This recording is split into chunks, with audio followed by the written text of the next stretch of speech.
नमस्कार। आप देख रहे हैं नोएडा अखबार। मैं हूं विनोद शर्मा। अंतर्राष्ट्रीय योग दिवस 21 जून को हर वर्ष पूरी दुनिया में आयोजित किया जाता है और इस वर्ष भी 21 जून को अंतर्राष्ट्रीय योग दिवस की तैयारियां पूरी दुनिया में शुरू हो गई हैं। खासकर भारत में, भारत ने अंतर्राष्ट्रीय योग दिवस की यह डिमांड यूएनओ में की थी और यूएनओ ने इसे पूरी दुनिया में लागू कर दिया। इस तरीके से अंतर्राष्ट्रीय योग दिवस पूरी दुनिया में भारत की एक सौगात है। इस बार अंतर्राष्ट्रीय योग दिवस का थीम है एक पृथ्वी एक स्वास्थ्य के लिए योग। देखिए, भारतीय संस्कृति में योग की बहुत महत्वपूर्ण भूमिका है। महर्षि पतंजलि को पहला योग गुरु कहा जाता है। उनका योग सूत्र पूरी दुनिया में प्रचलित है और उन्होंने 196 मुद्राओं को आम लोगों के लिए सहेज कर रखा। यह 5000 साल पुराना योग है। वैसे तो हमारी भारतीय संस्कृति जब से शुरू हुई है तब से ही योग की शिक्षा हमारे शास्त्रों में भी दिखाई देती है। योग का जो अंग्रेजी शब्दों में अगर हम कहा जाए तो योग का मतलब YOGA, योगा। वाई का मतलब यील्डिंग, ओ का मतलब ऑप्टिमाइजिंग, जी का मतलब ग्रोथ और ए का मतलब अवेयरनेस। यह है योगा।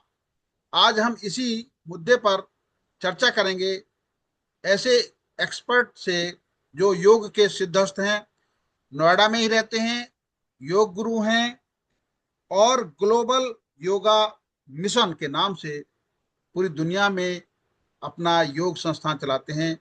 आदरणीय प्रेम बख्शी जी, उनका मैं स्वागत करता हूं।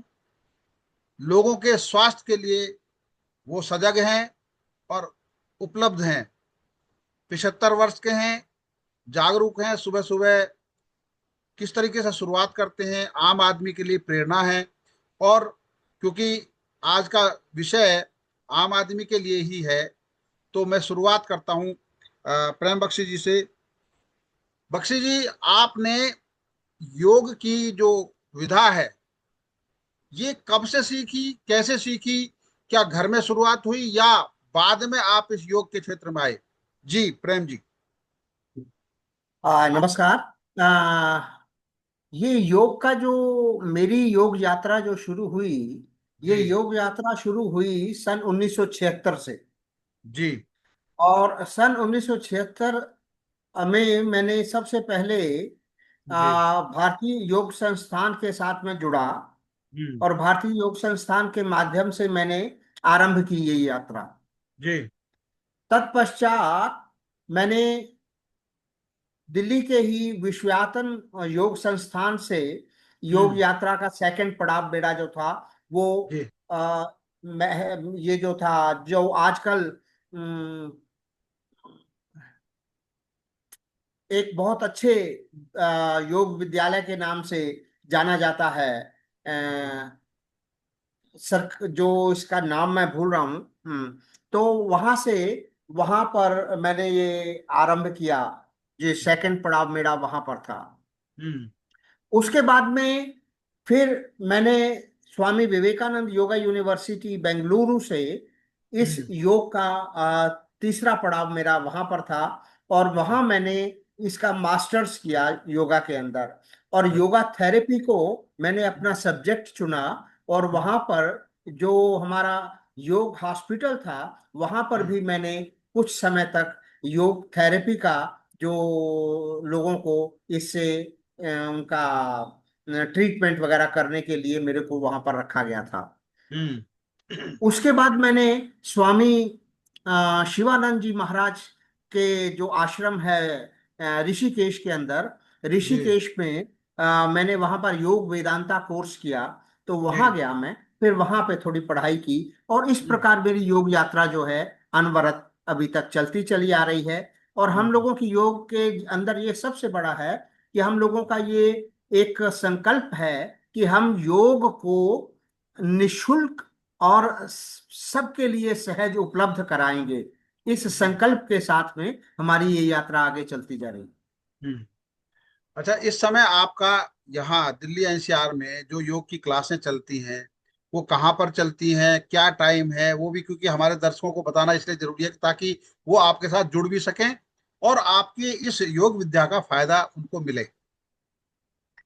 एक्चुअली क्या है कि योग का जो क्लासेस हैं वो जी। हमारा जो सबसे मुख्य रूप से जो हमारा सेंटर है जी। नोएडा के अंदर, वो सेक्टर 21 के अंदर है, जी। जलवायु विहार हम्म। Community centre. वहाँ पर ये हमारा जो है सेंटर है। और हम्म। वहाँ जो है बहुत बड़ी संख्या के अंदर लोग जो है इससे लाभ लेने के लिए आते हैं। हम्म। उसके अतिरिक्त जहां हम्म। पर भी कहीं पे भी किसी को भी कोई भी आवश्यकता होती है, हम्म। किसी भी तरीके से, किसी भी बीमारी के रूप में या अन्य किसी भी समस्या के रूप में, तो वो हमसे संपर्क करते हैं और हम उनको ये सुविधाएं उपलब्ध कराते हैं। हमारी कक्षा के 9 जो अध्यापिकाएं हैं, 9 जी। अध्यापिकाएं वहां से सीख करके और आगे उन्होंने सर्टिफिकेशन लिया है, स्वामी हम्म। विवेकानंद योगा यूनिवर्सिटी से भी और हम्म। बॉम्बे यूनिवर्सिटी से भी,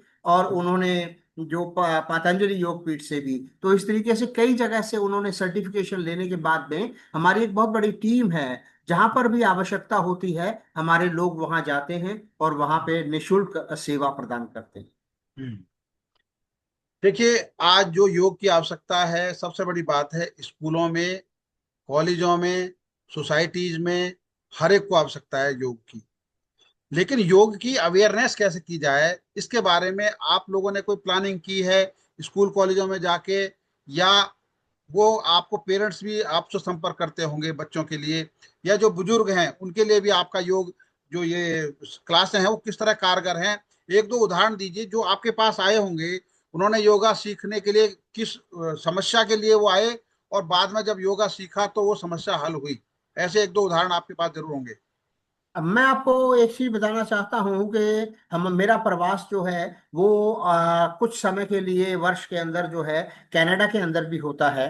और जी। वहां पर भी हम लोग जो बच्चों को, बच्चों के विशेष करके जो हाइपर बच्चे होते हैं और हम्म। जो बच्चे अपने पथ से डगमगा जाते हैं, हम्म। अर्थात वो कुछ ऐसा कार्य कर बैठते हैं जो कि उन्हें नहीं करना चाहिए था, तो हम्म। उनके लिए एक एक विशेष करके आज्ञा पारित की जाती है, आदेश पारित किया जाता है कि हम्म। अगर ये बच्चा 3 महीने के लिए कहीं से योग की ट्रेनिंग लेता है तो हम्म। इसकी, उसके बाद में इसका फैसला किया जाएगा कि इसके साथ क्या व्यवहार किया जाए बच्चे के साथ, क्योंकि अच्छा। वो अपने पद से डगमगा गया है।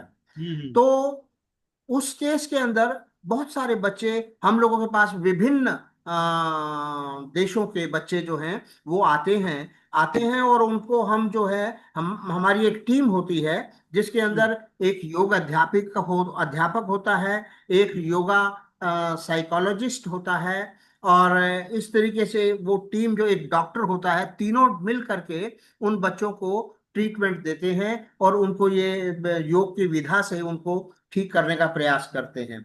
और फिर ये जब उन बच्चों के अंदर परिवर्तन आ जाता है मानसिक रूप से, शारीरिक रूप से, तब उसके बाद में उनको एक सर्टिफिकेशन दिया जाता है, एक प्रमाणित किया जाता है कि ये बच्चा जो है इतने महीने पहले आया था और उसके बाद में इसके अंदर ये परिवर्तन हुआ। और उस हम्म। प्रकार से उस प्रमाण के आधार के ऊपर जो है उनकी जो कोर्ट है या जो भी संस्था है वो ये निर्धारित करती है कि इनको क्या आगे इनके साथ क्या व्यवहार किया जाए। ये हम्म। नंबर 1। नंबर हम्म। 2, यहाँ पर जो हमारे जो बच्चों के जो खास करके लोग आते हैं, वो हम्म। आते हैं कि बच्चे जो हैं उनका अम, ध्यान नहीं लगता पढ़ाई के अंदर। हम्म। बच्चे जो हैं वो मतलब ये चंचल हैं, वो हाँ। अधिक चंचलता है उनके अंदर। तो हम्म। उन बच्चों के लिए हम लोग जो है यहाँ पर ये पहले ये देखते हैं कि उनके अंदर किस स्तर का चंचलता है उनके अंदर और वो उनका ध्यान क्यों नहीं लगता। तो उसके बेस के ऊपर उनको प्राणायाम और से रिलेटेड जो चीजें हैं वो उनके ऊपर विशेष करके ध्यान दी जाती हैं, क्योंकि आसन की उनको इतनी आवश्यकता नहीं होती। हम्म। उनको होता है प्राणायाम करने की। प्राणायाम के अंदर विभिन्न जो हमारी तरीके हैं उसके माध्यम से उनको सिखाया जाता है। और वो बच्चे जो है उससे उनका जो है माइंड जो है, जो उनका चित्त है, वो चित्त जी। शांत होता है। चित्त शांत होता है, उनका ध्यान लगने लगता है। ध्यान के लिए विभिन्न चीजें उनके ऊपर प्रयोग किए जाते हैं, जिसके माध्यम से वो शांत चित्त होने के बाद में फिर वो उनका पढ़ाई में या अपने लक्ष्य के ऊपर ध्यान बनने लगता है। ऐसा होता है। हम्म। और बीमार लोग जो आते हैं, तो जैसे ही बीमार लोग आते हैं, कोई बीमारी से ग्रसित होता है, तो उसको हम लोग पहले उनका पैरामीटर्स लेते हैं कि उनके पैरामीटर्स आज की तारीख में क्या पैरामीटर्स हैं। हम्म। और पैरामीटर्स लेने के बाद में फिर उनके ऊपर आसन प्राणायाम ध्यान धारणा ये सब चीजों का प्रयोग करते हैं। और प्रयोग करने के बाद में 15 दिन के बाद हर 15वें दिन उनका पैरामीटर्स लेते हैं और ये देखते हैं कि उनके पैरामीटर्स के अंदर क्या क्या बदलाव आया। हम्म। तो जिस चीज से उनके अंदर बदलाव आना शुरू होता है, उस चीज को मुख्य रूप से मान करके उनके ऊपर जो है उनको सलाह दी जाती है कि आप ये काम करिए, इस काम करिए, इस काम के करने से आपके अंदर परिवर्तन आएगा। तो इस तरीके से ये भिन्न भिन्न, और इट वेरी, ये हर व्यक्ति के आधार पर होता है। Hmm. It varies from person to person. ये हम्म। मतलब ये ऐसा नहीं होता कि एक ही चीज जो है वो सभी के लिए लागू हो जाती है, ऐसा नहीं होता। तो हम्म। हर व्यक्ति का उसकी आवश्यकता के अनुरूप उसका टेलर मेड उसका मॉड्यूल बनाया जाता है, और उस मॉड्यूल के हिसाब से वो उनके अंदर परिवर्तन आता है। हम्म।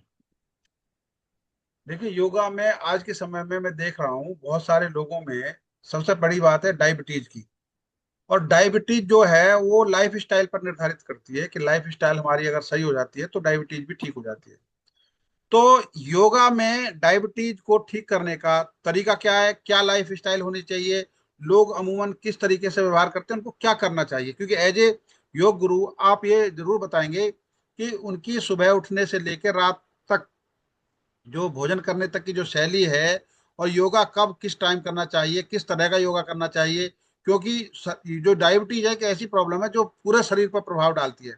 और मुझे लगता है कि योग में भी ऐसी कोई विधा होगी जिसकी वजह से डायबिटीज को कंट्रोल किया जा सकता है। जी प्रेम जी।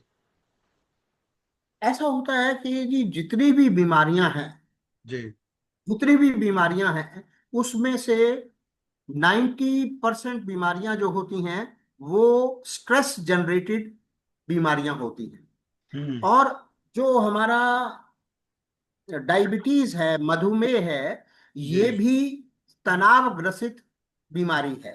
हम्म। और तनाव को दूर करने के लिए, और हम्म। तनाव क्यों होता है, क्योंकि हम्म। हमारा लाइफस्टाइल जो है, वो हमारी जीवन शैली जो है वो संयमित नहीं होती है। हम्म। तो उसको किसी भी योग का प्रयोग करने से पहले, किसी भी बीमारी के लिए ये गोली की तरह नहीं होता। हम्म। योग का प्रयोग जो किया जाता है वो किया जाता है इंटीग्रेटेड रूप में। कि इंटीग्रेटेड का मतलब कि उसके ऊपर आसन भी काम करेंगे, उनके ऊपर प्राणायाम भी काम करेगा, उनके हम्म। ऊपर उनकी जीवन जीवन शैली। अब आपने हम्म। जीवन शैली का नाम लिया, ये एक अद्भुत संयोग है, अद्भुत एक मतलब ये एक अद्भुत इसके अंदर आदमी के अंदर परिवर्तन आता है जब वो योग का अभ्यास करने लगता है। हम्म। देखते देखते हर व्यक्ति के अंदर ऐसे परिवर्तन घटित होने लगते हैं जो कि कभी उसने सोचा ही नहीं था। हम्म। और उसके माध्यम से उसके तनाव के ऊपर प्रभाव पड़ने लगता है, उसका तनाव जो है वो कम होने लगता है। हम्म। और उसके साथ साथ हर व्यक्ति का जैसे खाए अन्न वैसा पाए मन। हम्म। तो अन्न का भी खाना कितना, कब खाना, किस समय खाना, और खाना किस प्रकार का होना चाहिए, सात्विक होना चाहिए। और खाना जो है वो उसके, ये सारी चीजें मतलब खान पान भी, जीवन शैली भी, व्यायाम एक्सरसाइज अलग वाली भी, और आसन के माध्यम से प्राणायाम के माध्यम से, ये सब चीजों का मिला जुला प्रभाव जो है वो डायबिटीज के ऊपर पड़ता है। आसनों के माध्यम से अगर हम बात करते हैं तो ऐसे अद्भुत आसन हैं जो कि बहुत सरल और संयमित रूप से करने से उनकी जो पैनक्रियास है, जो उनके मधुमेह को संचालित करने वाले जो हमारे अंग हैं, शारीरिक अंग, उनके ऊपर प्रभाव पड़ता है और वो ठीक होना शुरू करते हैं, हो जाते हैं। हम्म। तो ये जो है, ये एक अद्भुत सी चीज है कि व्यक्ति सिंपल, साधारण रूप में अगर ये अभ्यास करता है तो उसके जीवन शैली में परिवर्तन कब हो जाएगा ये उसको भी नहीं पता लगता। वो स्वयं को उसको पता नहीं लगता। वो सोचने लगता है कि ये कैसे हो गया। मैं आपको उदाहरण के तौर पे बताता हूं। अभी हमारे पास एक आईटी का व्यक्ति आया था। तो उसने अभ्यास ये किया। तो अभ्यास करने के बाद में 1 महीने के बाद में उसका जो फीडबैक था, उसका फीडबैक ये था कि मैं जब पहले गाड़ी चलाता था तो मेरे पास से अगर कोई तेजी से निकलता था तो मेरा एकदम उसके ऊपर गुस्सा आता था मेरे को, और गुस्सा आता था और मैं उसको कुछ अपशब्द अपनी गाड़ी में बैठा बैठा बोल देता था। कहता अब मेरे को अचानक ये पता लगा, अचानक खुद को ये फील हुआ कि अरे मेरे पास से तो ये टेढ़ा मेढ़ा होकर के निकल गया, लेकिन मेरे अंदर कोई उबाल नहीं आया, कोई किसी तरीके का तनाव नहीं आया। तो हाँ। ये जो चीजें होती हैं ये योग के बहुत साधारण अभ्यास के साथ अपने आप घटित होने लगती हैं व्यक्ति के विशेष। और हम्म। जो खान पान है, खान पान और जीवन शैली, ये अपने आप परिवर्तित होने लगती है और सकारात्मक होनी शुरू हो जाती है। और जैसे ही सकारात्मक होनी शुरू होती है, अनेकानेक, खाली डायबिटीज नहीं, अनेकानेक बीमारियां जो हैं वो अपने आप ठीक होने शुरू हो जाती हम्म। अच्छा, जो सीनियर सिटीजन है, सीनियर सिटीजन ज्यादा वो कसरत नहीं कर सकते हैं, ज्यादा वो योगा नहीं कर सकते, एक्सरसाइज नहीं कर सकते हैं, उन लोगों के लिए क्या है आपके पास जो वो स्वस्थ भी रहें और उनका लाइफ स्टाइल भी सही रहे? वो कौन से आसन है इस तरह के जिनको वो आसानी से कर सकते हैं, चाहे, और कितने समय तक वो करना चाहिए रोजाना नियमित रूप से, सीनियर सिटीजन के लिए खास तौर पर? है। देखिए, सीनियर सिटीजन के लिए अगर वो किसी भी कक्षा में, कोई हम्म। भी योग की कक्षा उनके आसपास अगर होती है, हम्म। अगर वो नहीं भी कुछ कर पाते, वो सिर्फ और सिर्फ उस कक्षा में जाना आरंभ करें, हम्म। वहां जाएं, और जाकर के अगर वो नीचे नहीं बैठ सकते तो कुर्सी पर बैठे। हम्म। और कुर्सी पर बैठ करके जो, क्योंकि आजकल हम लोगों ने एक नया मॉड्यूल तैयार किया है जो कि हम्म। चेयर योग के नाम से मतलब उसको प्रचारित किया जाता है। तो हम्म। कुर्सी पे बैठ करके वो सभी आसन किए जा सकते हैं जो आसन हम मैट पर बैठ के करते हैं। तो हम्म। जो वहाँ का अध्यापक होगा, उस हम्म। अध्यापक से अगर वो बात करेंगे तो अध्यापक उनको जो नीचे बैठने वाले आसन हैं या मैट पर या जमीन पर बैठने वाले हैं, उन्हीं हम्म। आसनों को वो कुर्सी पर बैठ करके उनसे करा सकते हैं। हम्म। और जैसे वो करना शुरू होते हैं, और सबसे बड़ी चीज ये हो जाती है जी कि मनोवृत्ति चेंज होती है। हम्म। अगर सीनियर सिटीजन नहीं कर पाते, हमारी कक्षा में कई ऐसे अभी हमारी कक्षा का जो सबसे बड़े साधक हैं, उनकी आयु 91 वर्ष है।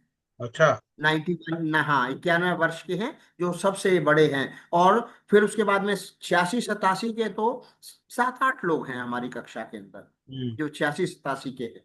तो हम्म। ये लोग आते हैं, जो जितना इनसे बन पाता है, और टीचरों की और जो अध्यापक अध्यापिकाएं हैं उनकी मदद से ये थोड़ा थोड़ा थोड़ा थोड़ा थोड़ा अभ्यास करना शुरू करते हैं। हम्म। कितना किया जाए, जो आपका प्रश्न है, कितना रोज करना चाहिए, उतना करना चाहिए जितना मेरे मन को अच्छा लगता है। हम्म। जबरदस्ती अपने शारीरिक क्षमता से अधिक नहीं करना चाहिए, और हम्म। अपनी शारीरिक जो हमारी लिमिटेशंस हैं उन लिमिटेशंस को कभी हमें क्रॉस नहीं करना चाहिए। हम्म उनको उनको ध्यान में रखते हुए हमें आसन जो है, देखिए महर्षि पतंजलि ने जो आसन की जो इन्होंने व्याख्या की, तो उसमें ये था, जो सुखम, आ, उसमें ये था कि जो आपको अच्छा लगे हम्म और जो आप आसानी से कर सकें हम्म और उसमें अधिक देर तक बैठ सकें, वो हम्म। आसन है। अच्छा। आसन ये नहीं है कि बहुत सख्त टेढ़े मेढ़े या कोई बहुत दुविधाजनक वो आसन करना नहीं है। तो हम्म आसन का मतलब ही यही होता है कि जो हमें, जिसमें हम देर तक बैठ सकें और सहजता पूर्वक बैठ सकें, और उसको बैठें तो उसमें आनंदित हों, वो हम्म आसन है। हम्म तो इसलिए इसको करने के लिए शतायु 100 साल का व्यक्ति भी योग के आसनों को कर सकता है। हम्म हम हमें हमें कठिन आसन की तरफ ध्यान और देखने की आवश्यकता नहीं है। हम्म। हमें सहज सरल और आनंददायक आसनों से ये करना चाहिए। और हर आसन के लिए ये बोला जाता है कि परफॉर्म द आसन एट 0 स्पीड। हम्म मतलब कोई भी आसन है, उसको तेजी से डायनामिक करने की जरूरत नहीं है। डायनामिक आसन सिर्फ वहीं कराए जाते हैं या वहीं किए जाते हैं जहां पर कि शारीरिक आवश्यकता होती है। हम्म अगर आवश्यकता नहीं है तो आसन को सहज सरल और आनंददायक तरीके से बहुत स्लो स्पीड पे करना चाहिए। और स्लो स्पीड पे हर व्यक्ति इसको कर सकता है। जो नहीं कर सकते उनके लिए चेयर योगा है, उनके लिए अन्य विधाएं हैं जो कि उस विधा के अनुरूप वो कर सकते हम्म। अच्छा, योगा जो करते हैं लोग, उसमें लोग ये कहा जाता है कि सांस छोड़ना और सांस लेना, वो जो शैली है वो आदमी सीखे कैसे? कितनी देर तक सांस रोकना चाहिए, कितनी देर तक नहीं उसको छोड़ना चाहिए? तो वो जो शैली है वो क्या हो? आम आदमी की भाषा में आप बताइए कि जब आदमी योगा लेने के जो विलोम अनुलोम करता है या सांस गहरी छोड़ के छोड़ता है लेता है, वो क्या उसकी विधा है ताकि उसको आनंद आने लगे और वो योग में रम जाए? हैं। देखिए जी, इसमें श्वास एक तो होता है कि आसन करते समय श्वास लेना और श्वास छोड़ना, एक तो हाँ। वो होता है। जी और जी। एक होता है ब्रीदिंग प्रैक्टिसेस। हाँ। ब्रीदिंग प्रैक्टिसेस आता है प्राणायाम के अंदर। हम्म। और आसन करते समय श्वास लेना और छोड़ना ये आता है वो अभ्यास करते समय। हाँ। अभ्यास करते समय इसका सीधा साधा प्रिंसिपल है कि अगर हमारे पास एक गुब्बारा है, उस हम्म गुब्बारे को अगर हम पिचकाएंगे तो हम्म उसमें से हवा निकलेगी, हम्म। और एक गुब्बारे को फुलाएंगे तो उसके अंदर हवा जाएगी। जी जी जी। ये हमारे शरीर का एक बिल्कुल सीधा साधा एक नियम है कि हाँ। जब हम एक्सपेंड करेंगे किसी भी आसन के माध्यम से तो हम्म हमारे शरीर के अंदर हवा जाएगी, और हम्म जब हम उसको पिचकाएंगे तो हमारी हवा बाहर निकलेगी, अर्थात हम श्वास छोड़ेंगे। तो हम्म आसन करते समय श्वास लेना और छोड़ना हम्म सिर्फ और सिर्फ शरीर के ऊपर अगर छोड़ दिया जाए तो बड़ा आसानी से हो सकता है। अर्थात अगर मैं आगे झुकता हूं, आगे की तरफ झुकता हूं, तो हम्म मैं अगर मेरा श्वास बाहर निकलेगा ही निकलेगा। मैं हम्म श्वास लेके आगे नहीं झुक सकता। हम्म अगर मैं श्वास लेकर के पीछे की तरफ जाता हूं, it is comfortable for me, ये मेरे लिए हम्म बहुत आसान होता है कि मैं श्वास लूं और अपने आप को एक्सपेंड करूं। जैसे हम्म। छाती है, छाती जी। को अगर फुलाना है तो हम हम्म मेरे को श्वास भरनी पड़ेगी। हम्म अगर छाती को पिचकाना है, मेरे को हम्म लंग्स को खाली करना है, तो श्वास छोड़नी पड़ेगी। तो ये तो हम्म। हुआ अभ्यास के माध्यम से। जी जी। दूसरा है प्राणायाम के माध्यम से। हम्म प्राणायाम के माध्यम के अंदर सीधा सीधा ये वाली चीजें बताई जाती हैं कि आपने श्वास लेना है। अब जैसे आपने अब बात की अनुलोम विलोम की, तो हम्म अनुलोम विलोम के अंदर जो है, हमें एक नासिका से श्वास लेना है। मान लो बाई से श्वास लेना है तो दाई को बंद करना पड़ेगा। दाई को हम्म बंद करेंगे, बाई से भरेंगे श्वास, और बाई और कितना भरेंगे, जितना आपको अच्छा लगे। हम्म। जबरदस्ती नहीं करनी है, हम्म। ओवरडू नहीं करना है। तो जितना अच्छा लगता है उतना भरें, श्वास भरें और फिर दूसरी नासिका से छोड़ें। हम्म।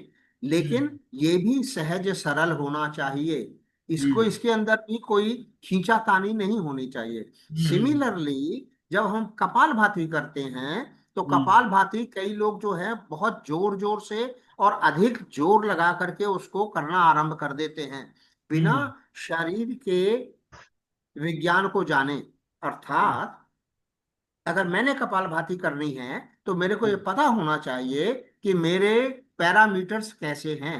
हम्म। अर्थात हम्म। मेरे, अगर मेरे को हाइपरटेंशन है, मेरे को हाई ब्लड प्रेशर है, सीवियर, तेज, तो मेरे हम्म। को कपालभाति जो है वो सरल सहज करनी चाहिए। हम्म। अगर मेरे को कफ और ज्यादा है मेरे अंदर और मेरा बाकी शारीरिक स्तर ठीक है, तो मेरे हम्म। को कपालभाति तेज कर सकता हूं मैं। हम्म। तो ये कपालभाति का भी जो है संयमित और बिल्कुल सही, बिल्कुल संतुलित इसका अभ्यास जो है होना चाहिए। लेकिन हम्म। वही वाली बात कि श्वास लेना छोड़ना, लेना और छोड़ना, जब हमने एक्सेल करना है, जब हमने श्वास को निकालना है तो छोड़ेंगे ही छोड़ेंगे, और जब भरना है तो लेंगे ही लेंगे। हम्म। तो इट इज वेरी इजी, बहुत आसान है। अच्छा, हमारी अधिकतर आबादी कब्ज से पीड़ित होती है, और हमारे योगा में ऐसे बहुत सारे योग हैं जो कब्ज दूर करते हैं।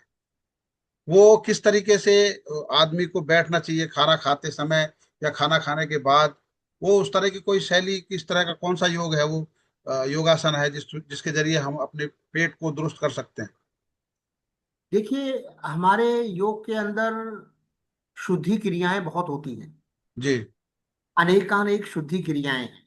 हम्म। अगर मान लो मेरे को कब्ज है तो हम्म। मेरे को शंख प्रक्षालन कर लेना चाहिए। हम्म। अर्थात मेरे को कुंजल भी कर लेना चाहिए, उससे भी फायदा मिलेगा। शंख हम्म। प्रक्षालन करता हूं मैं, उससे भी मेरे को फायदा पहुंचता है। तो हम्म। ये भिन्न भिन्न, फिर आपको ये पता करना है कि अगर मेरे को कब्ज है तो कैसी कब्ज है। कब्ज में चार पांच आसन ऐसे होते हैं, जैसे हम्म। कि जब भी किसी स्कूल में या कहीं पे ट्रीटमेंट कराने के लिए कोई व्यक्ति आता है तो उससे ये पूछा जाता है कि आपको कब्ज है। हम्म। अगर वो कहते हैं कि कब्ज है तो पहले ही 2-3 दिन के अंदर उनको गर्म पानी पिला करके उनको पेट उनका साफ किया जाता है। तो वो हम्म। पेट साफ करने के लिए 2-3 आसन हैं, जिसके अंदर हमारा पेट वाला एरिया जो है वो ट्विस्ट होता है। हम्म। तो उसके अंदर उसको ट्विस्ट करने से, 2-3 बार करने से, फिर हमें ऐसा फील होता है कि उनको शौच जाने की आवश्यकता महसूस होती है। हम्म। और वो शौच जाते हैं तो उनका जो पेट, जो गांठें पड़ी हुई होती हैं, वो धीरे से पहले, मतलब सॉलिड उनका शौच निकलेगा। फिर उसके बाद में दूसरी बार करेंगे, फिर उससे पतला निकलेगा। तीसरी बार करेंगे, उससे भी पतला शौच आएगा। और पांचवी छठवीं बार के अंदर उन्होंने जैसा 2 गिलास पानी पिया है, वैसे ही 2 गिलास पानी उनके रेक्टम के माध्यम से जो है वो निकल जाएगा। अर्थात हमारी सारी अंदर की जो है वो सफाई हो गई। तो इस तरीके से बहुत सारी विधाएं हैं जो कि किया जा सकता है। ये हम्म। हुआ अभ्यास के माध्यम से। हम्म। मुख्य रूप से जो होता है सामान्य व्यक्ति के लिए, वो होता है खान पान के माध्यम से। हम्म। अगर वो खाना अपना ठीक कर लेते हैं और अपने खाने के अंदर जो है दूध भी, दही भी, और फल भी, फ्रूट भी, सब्जियां भी, इन सब का समावेश अगर कर लेते हैं, और नियमित और संतुलित, हम्म। ये नहीं कि सब्जी खानी शुरू करी तो बाकी चीज छोड़ दी ना, संतुलित आहार। तो संतुलित आहार लेते हैं तो कब्ज जो है वो ठीक हो सकता, हो जाता है अधिकतर उस खान हम्म। पान के बाद। हम्म। जी। अच्छा, एक और जो आम अमूमन यंग जनरेशन में भी है और बुजुर्ग में भी है, लोगों का पैरों का दर्द, हड्डियां कमजोर होना। हड्डियां जो कमजोर होने की वजह से सारा सिस्टम ही गड़बड़ा जाता है, चाहे वो घूमने का सिस्टम हो चाहे कुछ भी हो। तो हड्डियों को मजबूत करने के लिए योगा में क्या है, जो इसकी सलाह आप देना चाहेंगे? देखिए ये हड्डियों को मजबूत करना और कमजोर होनी है। अगर हड्डियां कमजोर हो चुकी हैं तब भी, अगर हम धूप के अंदर सवेरे 7 बजे से 11 बजे तक, अगर मतलब गुनगुनी धूप के अंदर हम अगर बैठते हैं और उसके अंदर अपना अभ्यास, कोई अभ्यास भी अगर वहां बैठ के कर लेते हैं, तो वो बहुत फायदा पहुंचाता है। हम्म। ये मतलब बाकी जो है उसके योग के अंदर जो है सारा का सारा खान पान के ऊपर निर्भर करता है। और ये जैसे होता है कि हमें जो परहेज होते हैं, जो हाँ। क्या चीज किस मौसम में नहीं खानी चाहिए, जो हम्म। हमारी आयुर्वेद के अंदर ना बड़ा बड़ा अच्छा इसका विवरण दिया हुआ है। हम्म। आयुर्वेद और योगा, आप देखो, अभी आपने कहा कि महर्षि पतंजलि ने योग सूत्र लिखा। आप बहुत, हम लोग ये इनको मानते हैं, योग के बारे में ही मुख्य रूप से है कि इन्होंने योग प्रतिपादित किया। महर्षि पतंजलि ने 3 प्रतिपादन किए। मतलब हम्म। इन्होंने आयुर्वेद का भी प्रतिपादन इन्होंने किया, और इन्होंने व्याकरण का भी प्रतिपादन किया, और इन्होंने योग का भी प्रतिपादन किया।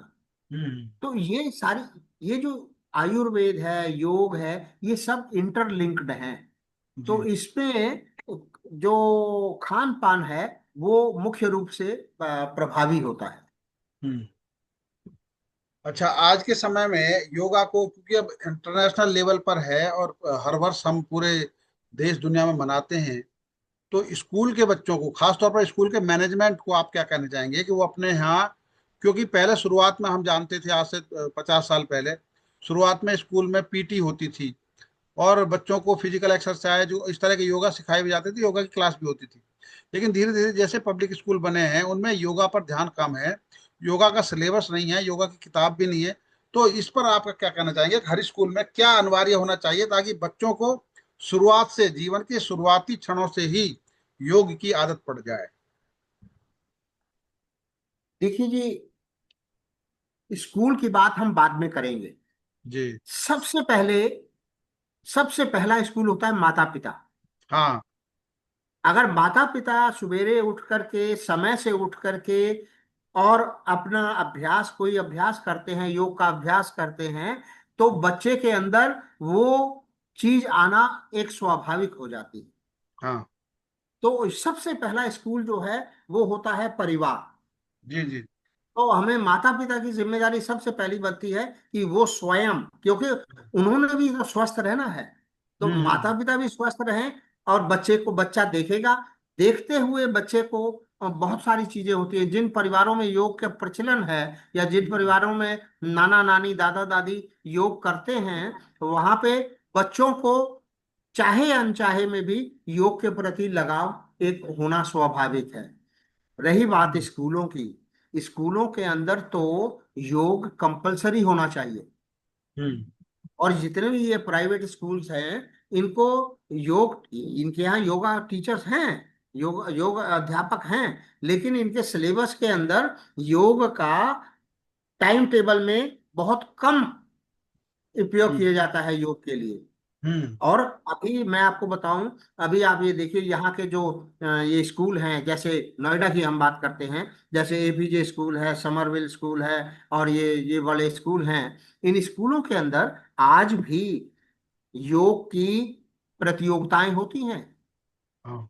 और योग की प्रतियोगिता करवाने के लिए वो हम लोगों से अध्यापक मांगते हैं, जो हम्म। जाकर के वहाँ एज जज, एज एज उसको उसका मूल्यांकन करने के लिए वो हमारे यहाँ से लोग जाते हैं। हम्म। लेकिन है, लेकिन उतना नहीं है जितना होना चाहिए। तो ये हम्म। जो है, इसका अभ्यास और बढ़ना चाहिए, बच्चों को और सिखाना चाहिए। और बच, अब हम हमारे यहाँ पर इसको जोड़ दिया जाता है धर्म के साथ, हम्म। जबकि ये योग जो है ये विज्ञान है। ये धर्म बाद में है, विज्ञान सबसे पहले है। तो हम्म। विज्ञान के रूप में इसको अगर लिया जाता है और हर स्कूल के अंदर इसको अगर कराया जाए, इट इज वंडरफुल। और ये जो है विश्व शांति के लिए, हम्म। सकारात्मकता के लिए, हम्म। समाज में और देश में सकारात्मकता के लिए योग का जो है और अधिक प्रचलन होना आवश्यक है। हम्म। तो आज हमने योग पर चर्चा की। प्रेम जी, आपने बहुत महत्वपूर्ण जानकारी दी, आम आदमी के लिए, बुजुर्गों के लिए, बच्चों के लिए, और खास तौर पर लाइफ स्टाइल सुधारने के लिए, मधुमेह के रोगियों के लिए भी। जो आपने योग की बातें की, इस पर हमें उम्मीद है कि हमारे दर्शक इसको सुनेंगे, उसका लाभ मिलेगा, और आगे से प्रेम जी के साथ योगा की क्लासें ज्वाइन कर सकते हैं आप। उन्होंने जलवायु विहार की जगह बताई है जहाँ पर क्लासें लगती हैं।